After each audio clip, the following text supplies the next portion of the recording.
Bigyan natin ng opinion, reaction ngayon, itong sagot ni Senator Chis Escudero sa tanong ng media. Yung mga House Prosecution members, kanya-kanyang salita sa media, kanya-kanyang interview. So, sumagot si Senator Chis Escudero, sinupalpal niya itong mga House Prosecution panel members na hindi pwede yan. Dapat kung sumagot kayo yung tamang proseso. So, grabe, good job po, Senator Chis Escudero. So, pakinggan natin ito sa naipost sa Facebook reel ni Inket Chi. One of the congressman prosecutors, malabo daw yung order, kaya hihingi sila ng clarification. Okay lang, pero hindi siya pwede magsalita sa ngalan ng lahat hanggat wala kami natatanggap na pleading ko. Alam kong political process ito, pero hindi na ito madadala sa mga interview, press release at saka social media post. Kung ano man ang ninanais ng Kamara, dapat sila magsalita in one voice, in unison, sa pamamagitan ng isang pleading na isasubmit sa impeachment court. Hindi pwedeng pa isa-isa silang sasagot at magpapa-interview na lamang at yun yung sasagutin namin pa isa-isa din. We will only answer, if at all, any formal communication submitted through a meeting by the House Prosecution Panel representing the House of Representatives. Galing. So, isa pa.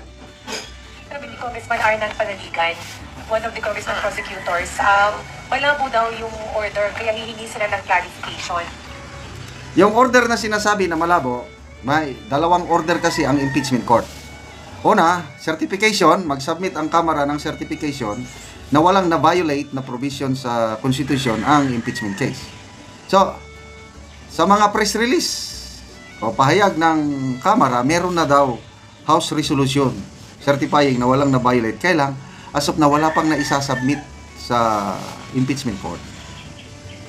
Pangalawang order, yung commitment ng Kamara na mag-crossover ang kaso o itong mga prosecutors from 19th to 20th Congress.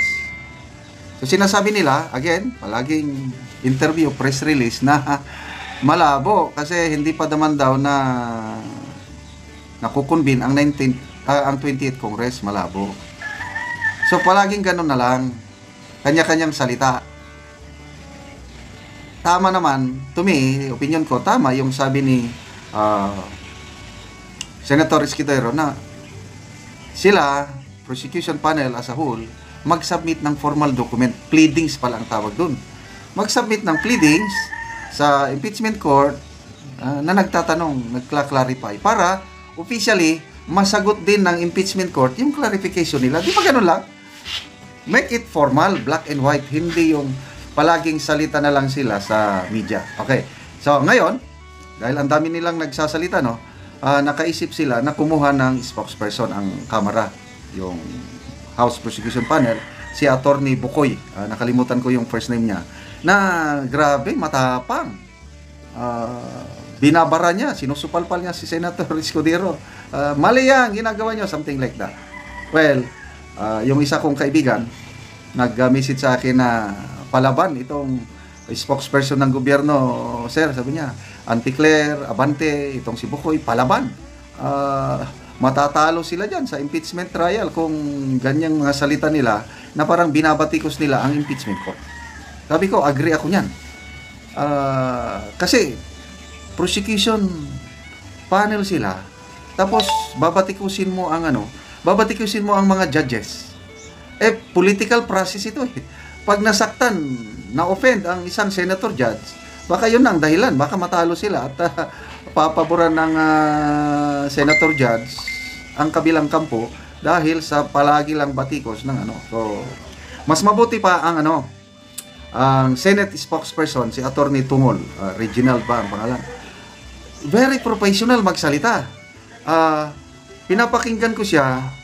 He's trying to be very objective, nagpapaliwanag lang, focus lang siya sa issue, hindi siya nagpapasaring, walang parinig, hindi katulad dito sa kabila, parinig ng parinig. Parang palaban sila.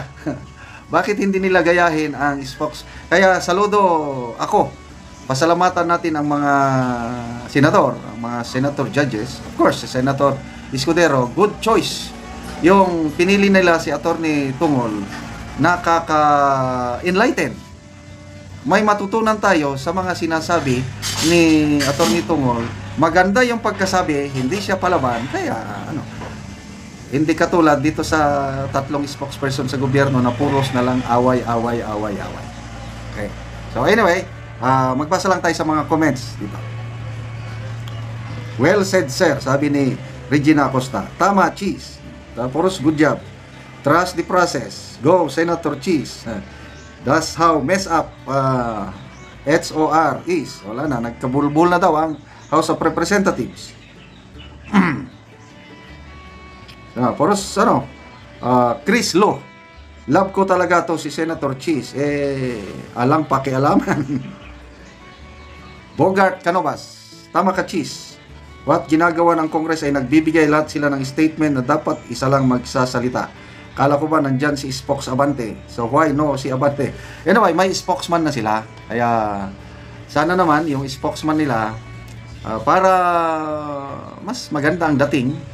Yung sana yung maiparehas sana siya sa spokesman ng Senado na hindi siya makikita mo walang bias yung spokesman sa Senado.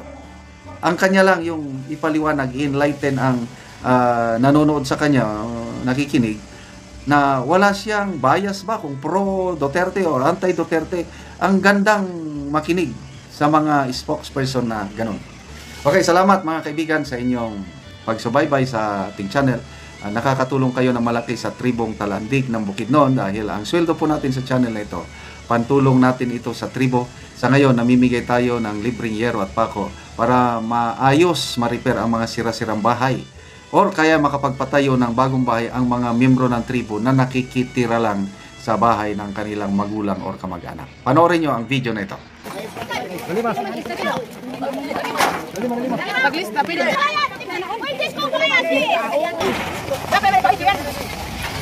Ang bayog-bayog yan dahil sa bahay eh.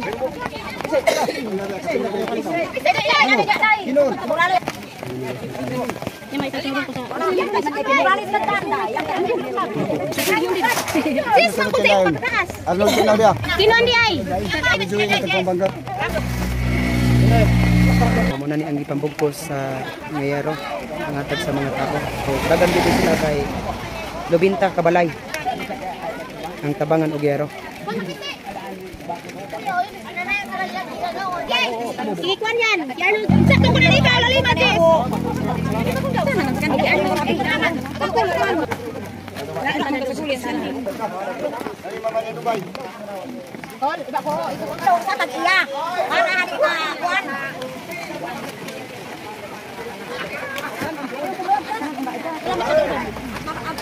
Kusog-kusog gid ang ulan.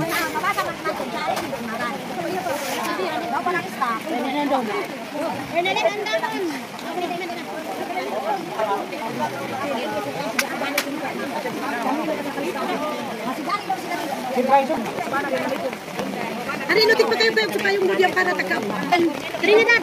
Nakon. Trinidad.